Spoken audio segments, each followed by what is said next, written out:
नमस्कार, आप देख रहे हैं बड़ी बहस और मैं हूं आपके साथ सत्यम गौर।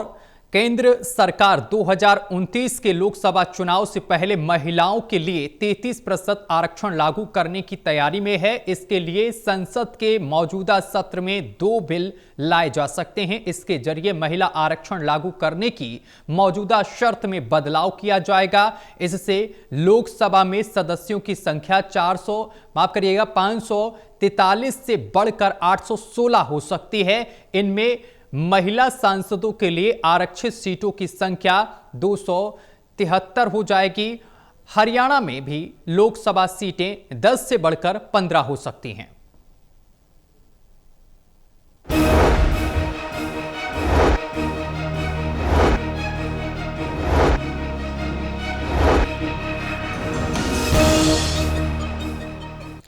पंचायत और नगरीय इकाइयों में प्रदेश सरकार द्वारा महिलाओं को 50% आरक्षण देने के बाद अब मोदी सरकार विधानसभाओं और लोकसभा में परिसीमन के बाद बढ़ी हुई सीटों में महिलाओं को 33% आरक्षण देने के लिए संसद के मौजूदा सत्र में 2 बिल लाने की तैयारी में लग गई है। एनडीए सरकार ने 2024 के लोकसभा चुनाव से पहले 2023 में 106वें संविधान संशोधन से इस आरक्षण पर काम शुरू कर दिया था। अगर 2029 में चुनाव से पहले ये 33% आरक्षण लागू हो जाता है तो परिसीमन के बाद लोकसभा की 816 सीटों में से 273 सीटें महिलाओं के लिए आरक्षित हो जाएंगी। हरियाणा में भी लोकसभा सीटें 10 से बढ़कर 15 हो सकती हैं। इसी मामले को लेकर चर्चा करेंगे। हमारे साथ मेहमान जुड़ गए हैं, परिचय करा दें। Associate editor doctor Mahesh Kumar हमारे साथ जुड़ गए हैं हिसार से, और एसोसिएट एडिटर देवेंद्र कथुरिया जी हमारे साथ पानीपत से जुड़े हुए हैं। वरिष्ठ पत्रकार वीरेंद्र सोनी जी भी हमारे साथ जुड़ गए हैं। चर्चा पर चलेंगे, लेकिन उससे पहले खास रिपोर्ट आपको दिखाते हैं।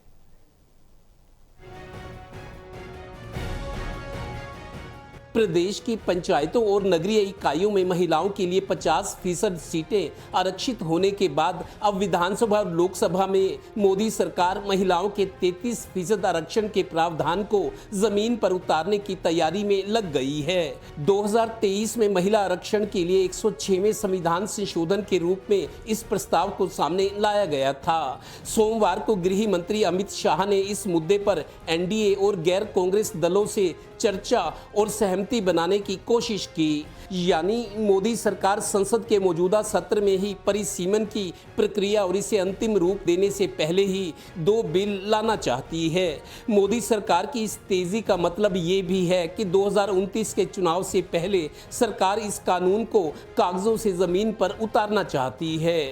पंचायतों के अंदर रिजर्वेशन हुआ था, तभी यही बातें कही गई थी कि अरे ये तो महिलाएं चला नहीं पाएंगी, इनके पति चलाएंगे। ठीक है, थोड़े दिन हुआ ऐसे, मैं नहीं कहती नहीं, पति सरपंच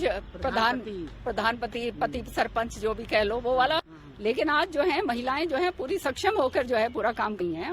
और मैं समझती हूँ, कहना बुरा नहीं मानना, जहाँ महिलाओं का हाथ होता है वहाँ पुरुषों से ज्यादा अच्छा काम होता है। इसमें निश्चित तौर से ईमानदारी के साथ और जो है पूरा निष्ठा के साथ काम करती हैं। गौरतलब है कि नया परिसीमन लागू होने के बाद लोकसभा की 547 सीटों से बढ़कर ये सीटें 816 हो जाएंगी। इन 816 सीटों में से महिलाओं के लिए 273 सीटें आरक्षित हो जाएंगी। हरियाणा की बात करें तो लोकसभा की मौजूदा 10 सीटों से बढ़कर ये सीटें 15 हो जाएंगी। यानी 15 में से 3 से 5 सीटों पर महिला सांसद नजर आएंगी।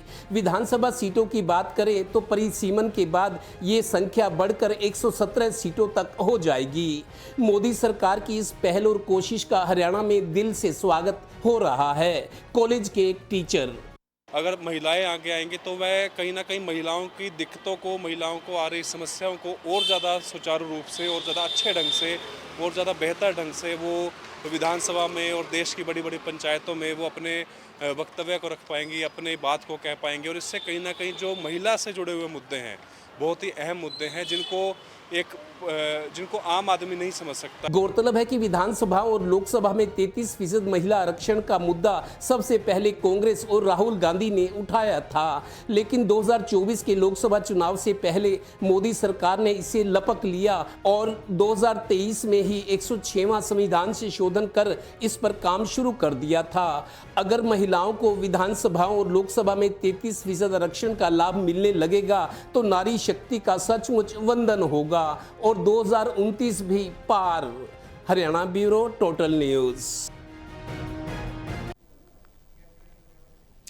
तो इसी मामले को लेकर चर्चा करेंगे। चर्चा की शुरुआत देवेंद्र जी मैं आपके साथ करूंगा। देवेंद्र जी, जिस तरीके की जानकारी मिल रही है कि अब लोकसभा और विधानसभा की सीटों में इजाफा देखने को मिलेगा, ऐसे में अगर हरियाणा में 10 जो लोकसभा की सीटें हैं वो 15 हो सकती हैं, ये जानकारी मिल रही है। अगर इन सीटों में इजाफा होता है हरियाणा में तो विकास की गति को आप किस तरीके से देखते हैं हरियाणा में? देखिए सत्यम, पहले तो मैं ये कहूंगा, अक्सर मैं बोलता भी हूं ये बात, आज फिर दोहरा रहा हूं जी। मजबूत संगठन बनाना, योजना बनाना, राजनीति करना और चुनाव जीतना कोई बीजेपी से सीखे। बीजेपी ने अभी समय रहते, देखिए मई 2029 में अगले लोकसभा चुनाव होंगे, विधानसभा बाद में होते हैं। मई 2029 में होने, अभी 26 चल रहा है और मार्च खत्म होने वाला है। करीब करीब 3 साल से थोड़ा समय ज्यादा रह गया है। तो बीजेपी सरकार ने अभी से तैयारियां चुनाव की शुरू कर दी हैं। और आपको बताऊं, जब हरियाणा में तीसरी बार सरकार बनी बीजेपी की, तो सरकार बनते ही यहाँ के मंत्री है कृष्णलाल पंवार, 6ठी बार के विधायक, तीसरी बार के मंत्री और राज्यसभा भी हुआ है। उन्होंने 2-3 बार मेरे एक इंटरव्यू में कहा, आप देखना गुजरात में जैसे 5 बार बीजेपी की सरकार बनी है, हरियाणा में भी 5 बार बनेगी, अभी तो तीसरी बार बनी है। तो बुलंद इरादों के साथ बीजेपी अपनी योजनाएं बनाती है और सामने वाले को उस तरीके से माइंड गेम खेलकर उसको थोड़ा सा पस्त करने की कोशिश करती है। अभी 3 साल पड़े हैं, लेकिन सरकार ने अभी से कोशिश कर दी कि महिलाओं के लिए विधानसभाओं और लोकसभा में 33% आरक्षण देने का जो एक 2023 में प्रक्रिया शुरू हुई थी, अब उसको सिरे चढ़ाने की कोशिश शुरू हो गई है। और आप देखिए, हालांकि अमित शाह जी ने कल एनडीए के दलों से और गैर कांग्रेसी दलों से, विपक्ष के लोगों से बात की है, सहमति बनाने की कोशिश की और विरोध भी नहीं हुआ। आप देखिए, महिलाओं को सशक्तिकरण, उनका महिलाओं का सशक्तिकरण हो, उनको अधिकार मिले, उनको रियायतें दे सरकार, उनको सरकार सियासी तौर पर रिझाए, इसमें विपक्ष को भी दिक्कत नहीं होती, क्योंकि लगभग 45% महिला वोटर्स है, 55% पुरुष है। तो एक तरह से आधी आबादी कहते हैं हम महिलाओं को। जब से महिलाएं पढ़ लिख गई हैं, आधी आबादी तो है ही, शिक्षित हो गई हैं, सियासी गतिविधियों में रुचि लेने लगी, और खासतौर पे मोदी जी के आने के बाद महिलाओं में राजनीतिक जागरूकता आई है, सक्रियता भी बढ़ी है। और बीजेपी ने ऐसी नीतियां बनाई है कि महिलाएं बड़ी संख्या में बीजेपी से जुड़ी हैं। हरियाणा में महिलाओं के लिए बहुत स्कीमें चल रही हैं। आप महिलाओं ने अगर शिक्षा ग्रेजुएशन तक उनकी कोई फीस नहीं, बसों में यात्रा फ्री है, लाडो लक्ष्मी योजना शुरू हुई है, उज्ज्वला स्कीम है, बहुत सारी महिलाओं के लिए योजनाएं। और अब विधानसभा और लोकसभा में 33% आरक्षण देने की तैयारी शुरू हो गई है। तो मेरे को लगता है अगर बीजेपी इतनी तेजी दिखा रही है, चूंकि 2 अप्रैल को ये मौजूदा सत्र संसद का खत्म हो रहा है और 2 तारीख से पहले सरकार इस कोशिश में है कि 2 बिल लाए जाएं जो महिला आरक्षण से संबंधित है, SC ST का भी जो रिजर्वेशन होगा परिसीमन के बाद। और एक बात सत्यम बहुत इंपॉर्टेंट है, सरकार पहले कोशिश कर रही थी, इंतजार कर रही थी कि जो नई जनगणना होनी है उसके बाद, लेकिन उसमें समय लगेगा, जल्दी नहीं उसकी। फैसला ये हुआ कि 2011 के जो जनसंख्या के आंकड़े थे उन्हीं को आधार बना के परिसीमन किया जाए, क्योंकि परिसीमन की प्रक्रिया भी बड़ी जटिल होती है। उसके बाद जो लोग नाखुश, असंतुष्ट होते हैं, कोर्ट चले जाते हैं, मामले लटक जाते हैं। सरकार जल्दी में ये काम करना चाहती है। तो 2011 के आंकड़े, जैसे अभी निकाय चुनाव हुए हरियाणा में, तो निकाय चुनाव में भी 2011 का डाटा लिया गया जो जनसंख्या थी। ऐसे ही अब परिसीमन के लिए 2011 के आंकड़ों को जुटाकर उसको आधार बनाकर आगे बढ़ा जाएगा। और परिसीमन में जो सीटें बढ़ेगी, सरकार भी चाहती है, मोदी सरकार चाहती है कि 33% आरक्षण, जो नारा कभी कांग्रेस ने उछाला था, राहुल गांधी ने उछाला था, उन्होंने, बीजेपी ने उसको कैच कर लिया है और एनकैश करने की तैयारी है। तो इसी सत्र से पहले, खत्म होने से पहले, 2 अप्रैल से पहले 2 दो बिल लाने की तैयारी है और विपक्ष को साथ लेकर सहमति बनाकर, ताकि कोई विरोध ना हो, समय जाया ना हो। तो राजनीति करना तो कोई बीजेपी से सीखे। बिल्कुल महेश जी, देखिए पंचायत और नगरीय इकाइयों में प्रदेश सरकार द्वारा महिलाओं को 50% की भागीदारी मिली है और अब विधानसभा और लोकसभा में 33% की बात चल रही है। ऐसे में आप किस तरीके का परिवर्तन देख रहे हैं हरियाणा में, क्योंकि अब ये जानकारी मिल रही है कि हरियाणा में जो 10 लोकसभा की सीटें हैं वो 15 हो सकती हैं और जिसमें से 33% भागीदारी जो होगी वो हरियाणा की महिलाओं की होगी। देखिए, सामाजिक परिवर्तन की उम्मीद सबसे पहले की जा सकती है। सामाजिक परिवर्तन किस तरीके का, अगर सत्ता में भागीदारी, और खासकर सत्ता से अलग मैं इतर शब्द का इस्तेमाल करूं तो राजनीति में भागीदारी। जरूरी नहीं है कि सत्ता में पहुंच जाएं, कि राजनीति में पहुंच जाएं। अगर राजनीति में महिलाओं की भागीदारी बढ़ेगी तो एक तरीके से महिलाओं का एक्सपोजर बढ़ेगा और कहा जा सकता है कि पॉलिटिकल पार्टिसिपेशन, जो अब तक कहते हैं कि हरियाणा की राजनीति में काफी सीमित था, यानी कोई अगर कहें कि बहुत बड़े परिवार जो लोग हैं, खासकर चौटाला परिवार की भी बात की जाए तो जब तक पार्टी अपने पीक पर थी तब तक घर की महिलाओं को चारदीवारी में कैद रखा जाता था। वो अलग बात है कि ओम प्रकाश चौटाला जी और अजय सिंह चौटाला जी के जेल में जाने के बाद परिस्थितियां बदली और घर की बहुएं जो हैं वो घर से बाहर निकलकर राजनीति में कदम रखती नजर आई। लेकिन मोटे तौर पर ये सैद्धांतिक तौर पर कहा जा सकता है कि जो राजघराने थे, राजनीतिक जो परिवार थे, वो अपने घर की बहुओं को, बेटियों को घर से बाहर नहीं निकालते थे, राजनीति के मंच पर खड़ा नहीं करते थे। लेकिन अब परिस्थितियां बदलेगी, राजनीतिक भागीदारी अगर महिलाओं को मिलेगी तो यकीनन एक सामाजिक जो बदलाव है वो जरूर यहां पर देखने को मिलेगा। महिलाओं में सुरक्षा का भाव देखने को मिलेगा। महिला की मजबूरी को समझ पाएगी और खासकर कानून व्यवस्था को लेकर जो चिंताएं महिलाएं अक्सर जाहिर करती हैं, चाहे वो छेड़छाड़ की घटनाओं को लेकर हो, बलात्कार की घटनाओं को लेकर हो, तमाम ऐसी परिस्थितियां जो कि महिलाओं को असहज करती हैं, उन तमाम परिस्थितियों से किस तरीके से पार पाया जा सकता है और राजनीति किस तरीके से उसका हथियार बन सकती है, ये जरूर यहां परिवर्तन के तौर पर देखने को मिलेगा। जहां तक आर्थिक जो समृद्धि की बात है तो यकीनन जब राजनीतिक एक्सपोजर बढ़ेगा, महिलाएं अपनी घर की चारदीवारी से बाहर निकलेंगी, विधायक बनेंगी, सांसद बनेगी और यकीनन फिर एक महिला का घर की जो चारदीवारी के भीतर दाखिल होना बड़ा आसान रहता है। घर की रसोई तक एक महिला सांसद, एक महिला विधायक जा सकती है, उनकी परेशानियों को समझ सकती है। जो पर्दे में रहने वाली महिलाएं हैं, घर के भीतर जाकर रसोई में बैठकर उनसे बातचीत कर सकती है। तो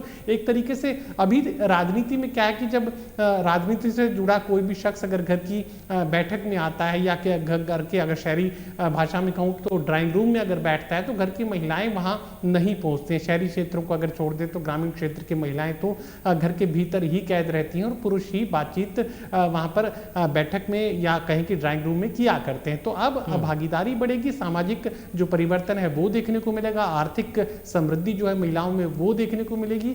और मुझे लगता है कि ये डिस्कशन सिर्फ हरियाणा के संदर्भ में नहीं इसे सीमित किया जा सकता, क्योंकि राष्ट्रीय फलक पर जो है तमाम लोकसभा की सीटें बढ़ाई जानी है और ये जो आरक्षण 33% का दिया जाना है वो देश के तमाम राज्यों में दिया जाना है। तो मुझे लगता है कि कम या ज्यादा हो सकता है कि नॉर्थ ईस्ट के राज्यों में कोई थोड़ा सामाजिक परिवर्तन एक अलग तरीके का देखने को मिले, लेकिन जो मूल रूप से दो सैद्धांतिक बातें मैंने कही कि राजनीतिक भागीदारी बढ़ेगी और जो महिलाओं की आर्थिक समृद्धि है उसमें इजाफा देखने को मिलेगा। तमाम ये चीजें देश के तमाम राज्यों में देखने को मिलेंगी।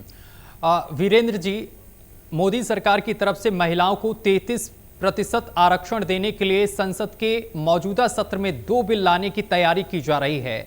इस फैसले को आप किस तरीके से देख रहे हैं और किस तरीके से, खास तौर पर अगर हरियाणा की बात की जाए तो हरियाणा में आप किन तरीकों के बदलाव देख पा रहे हैं?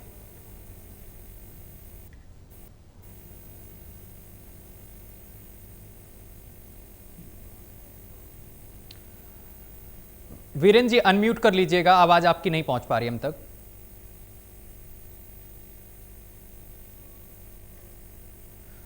ठीक है वीरेंद्र जी, मैं वापस आऊंगा आपके पास।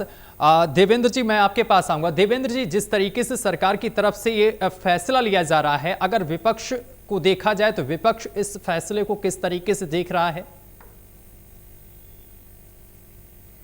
देखिए सत्यम, विपक्ष के लिए भी ये मौके होंगे क्योंकि महिलाओं को अब अभी आप देखिए कांग्रेस की, बीजेपी की मीटिंग जब होती है, प्रेस कॉन्फ्रेंस होती है, हम देखते हैं बीजेपी में महिलाओं की संख्या अच्छी खासी होती है, प्रेस कॉन्फ्रेंस हो या कोई कार्यक्रम हो, कोई मीटिंग हो, लेकिन कांग्रेस में मैं अक्सर बात करता हूं, 2-4 महिलाएं बामुश्किल नजर आती हैं, क्योंकि कांग्रेस जब से कमजोर हुई है, महिलाएं पहले बहुत होती थी जब सत्ता में थी कांग्रेस, अब तो महिलाएं रह नहीं गई।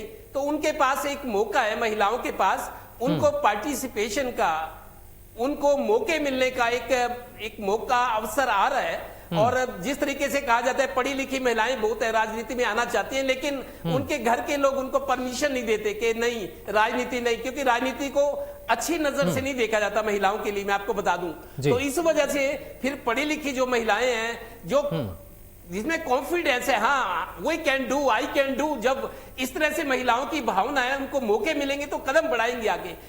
जाहिर तौर पर आपको बता दूं, जैसे 45% वोटर्स औसत होता है, 55% पुरुष होते हैं वोटर्स, जो जब वोटर की जो लिस्टें बनती हैं तो महिलाएं बड़ी संख्या में, और महिलाएं राजनीतिक तौर पर जागरूक भी हुई हैं। बीजेपी के बाद सत्ता में आने के बाद, मोदी जी के प्रधानमंत्री बनने के बाद महिलाओं की पार्टिसिपेशन एक्टिविटीज में, राजनीति में बढ़ी है। कांग्रेस में अब उतनी महिलाएं नहीं, पहले थी जब सरकार में, लेकिन कांग्रेस को भी अब महिलाओं को, राहुल गांधी जैसे कहते हैं, जैसे बीजेपी भी कहती है, युवा, महिला और किसान और गरीब, मतलब इन पर देखिए राजनीति करनी है, अपनी सरकारें चलानी है, बनानी है, तो ये वो तबके हैं जिनको साथ लेकर चलना पड़ेगा।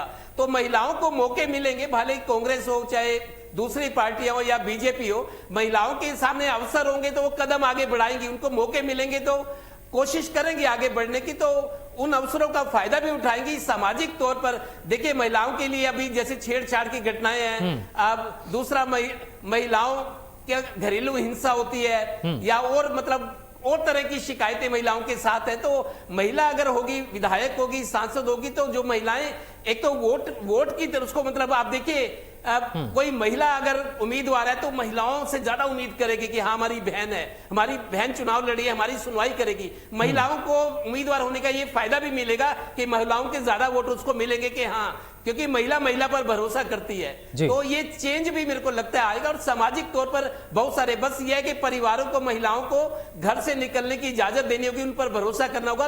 पढ़ी लिखी महिलाओं के लिए जनप्रतिनिधि बनना मेरे हिसाब से ज्यादा आसान होगा, ज्यादा मुफीद होगा, क्योंकि उनका कॉन्फिडेंस, शिक्षा और उनके संस्कार, उनकी पर्सनैलिटी सब काउंट करेंगे, इसका फायदा उनको मिलेगा।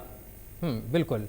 महेश जी, मैं आपके पास आऊंगा। महेश जी, जिस तरीके से ये फैसला लिया जा रहा है सरकार की तरफ से, इससे महिलाओं में जिस तरीके से घरेलू हिंसा के मामले सामने निकल कर आ रहे थे, इन तमाम मामलों में जिस तरीके से इजाफा हो रहा था, कहीं ना कहीं इन मामलों में अब कमी आएगी अगर महिलाओं की भागीदारी 33% होगी राजनीति में।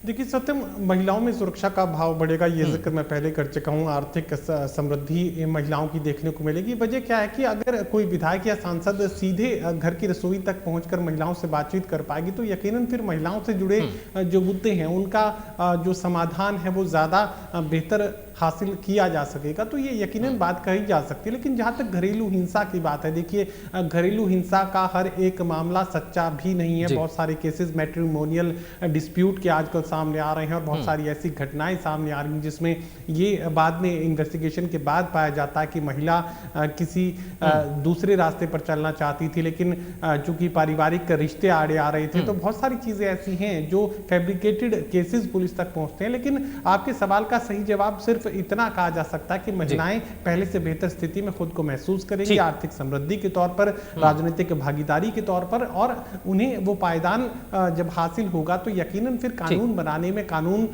में किसी भी तरह के परिवर्तन की जब बात होगी तो यकीनन फिर इन महिलाओं की भागीदारी, चाहे वो विधानसभाओं में हो, चाहे वो देश की संसद में हो या फिर राज्यसभा में हो, ये भागीदारी जरूर अपना जो असर है फैसलों के तौर पर दिखाएगी। और विपक्ष को बहुत ज्यादा समर्थन में लेने की जरूरत मुझे नहीं लगता कि यहाँ भारतीय जनता पार्टी को पड़ने वाली है, क्योंकि लाइव अगर आप राज्यसभा या लोकसभा को रखते हैं तो देश पूरा प्रसारण देखता है। तो मुझे नहीं लगता कि किसी भी राजनीतिक दल में इतनी हिम्मत होगी कि महिलाओं के खिलाफ, महिलाओं के हित में लिए जाने वाले इस फैसले का कोई भी विरोध राजनीतिक तौर पर कर पाए। ये हिम्मत मुझे लगता है किसी राजनीतिक दल के पास नहीं हो सकती। महेश जी, मैं वापस आऊंगा आपके पास। भारतीय जनता, बिल्कुल। वीरेंद्र जी, मैं आपके पास आऊंगा। वीरेंद्र जी, सरकार जो फैसले लेने जा रही है इसको आप किस तरीके से देख रहे हैं?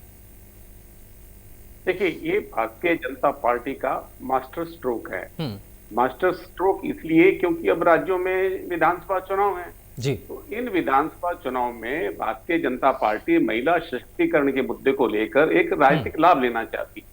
और देखिए 2029 में परिसीमन में जो परिवर्तन होगा, अब जो महिलाओं की संख्या बढ़ेगी, अब देखिए इसका तो देशव्यापी संदेश जाएगा ही जाएगा। लेकिन जहां तक हरियाणा की बात है, देखिए जो हरियाणा में है, लोकसभा की सीटें 10 से 15 हो जाएंगी, विधानसभा की सीटें 90 से 135 हो जाएंगी। और इसलिए देखिए जो भी होगा, राज्यसभा की सीटों में कोई परिवर्तन नहीं होगा, जो विधान परिषद की सीटें हैं वो भी उतनी ही रहेंगी। हाँ, तो इस तरह से अब महिलाओं में एक नई जागृति आएगी। अब हम इसकी तुलना करें कांग्रेस से, हरियाणा में कांग्रेस कितनी प्यार है। हरियाणा में जितने अब 33 जिला अध्यक्ष बनाए थे कांग्रेस ने, तो उसमें सिर्फ एक महिला है जो जिला अध्यक्ष है। और इसके विपरीत भारतीय जनता पार्टी में अलग से व्यवस्था है। तो कांग्रेस तो महिलाओं को प्रतिनिधित्व देने के मामले में काफी पिछड़ी हुई है। तो कांग्रेस को इस दृष्टि से काफी प्रयास करने की आवश्यकता है। हालांकि महिला कांग्रेस अलग से है, लेकिन आप कांग्रेस में कितना महिलाओं को प्रतिनिधित्व दे रहे हैं, तो ये एक स्थिति बनी हुई है। भारतीय जनता पार्टी इसका लाभ मिलेगा, इसमें कोई दो राय नहीं है। और भारतीय जनता पार्टी जल्दबाजी में इसलिए है कि एक मोदी जी ने जो वायदा किया था, तो वो 2011 की जनसंख्या को आधार बनाकर वो परिसीमन का और महिलाओं को 33% आरक्षण देने का जो एक राजनीतिक फैसला है, इसका दूरगामी प्रभाव पड़ेगा। हाँ देखिए, समाजवादी पार्टी शुरू में इसका विरोध करती रही है, उसकी कुछ आशंकाएं थी, वो आशंकाएं समय समय के साथ समाप्त होती रही है। समाजवादी पार्टी की जो महिला सांसद हैं, उन्होंने भी अपनी प्रतिभा से संसद के अंदर अपनी छाप छोड़ी है। तो अब जो है हरियाणा में देखें तो राज्यसभा की एकमात्र सदस्य जो है रेखा शर्मा है, और लोकसभा में कांग्रेस की एकमात्र सदस्य जो हरियाणा से वो कुमारी शैलजा है। तो देखिए अगर लोकसभा में प्रतिनिधित्व बढ़ेगा, अगर 5 महिलाएं लोकसभा में हरियाणा से आएंगी, तो महिला सशक्तिकरण की दिशा में ठोस कदम होगा। और इस तरह अब देखिए राज्यसभा में कोटा तो नहीं है, राज्यसभा में महिलाओं की संख्या उतनी रहे, उसका कोई कोटा नहीं है। वो कोई भी पार्टी कितनी भी टिकट दे सकते है, कोई आरक्षण नहीं है राज्यसभा में। हाँ, विधानसभा में जब 135 सीटें हो जाएंगी, तो इसका एक 33% देख लीजिएगा कितना महिलाओं को इसका लाभ मिलेगा। जब महिलाओं की आवाज उठेगी और जो महिलाओं की बात अब जनता तक पहुंचाने में, संसद तक पहुंचाने में, विधानसभा तक पहुंचाने में, और महिलाओं के हितों के लिए एक नया वातावरण बनेगा, तो इससे एक राजनीतिक नई जागृति आएगी। और इससे भारतीय जनता पार्टी को एक लाभ मिलेगा, क्योंकि भारतीय जनता पार्टी ने ही इस दिशा में क्रांतिकारी कदम उठाया है। वो अब आने वाले समय में राजनीतिक स्वरूप बदलेगा। ये स्वरूप बदलने के साथ महिलाओं के उत्थान में एक मील का पत्थर साबित होगा। बिल्कुल, बहुत शुक्रिया आप तीनों लोगों का हमारे साथ जुड़ने के लिए और तमाम बातचीत करने के लिए। केंद्र सरकार 2029 के लोकसभा चुनाव से पहले महिलाओं के लिए 33% आरक्षण लागू करने की तैयारी में है। इससे कहीं ना कहीं नेताओं की जो पहुंच है वो आम जनता तक और भी मजबूत होगी। यहाँ रुकेंगे एक छोटे से ब्रेक के लिए। ब्रेक के उस पार खबरों का सिलसिला लगातार जारी रहेगा।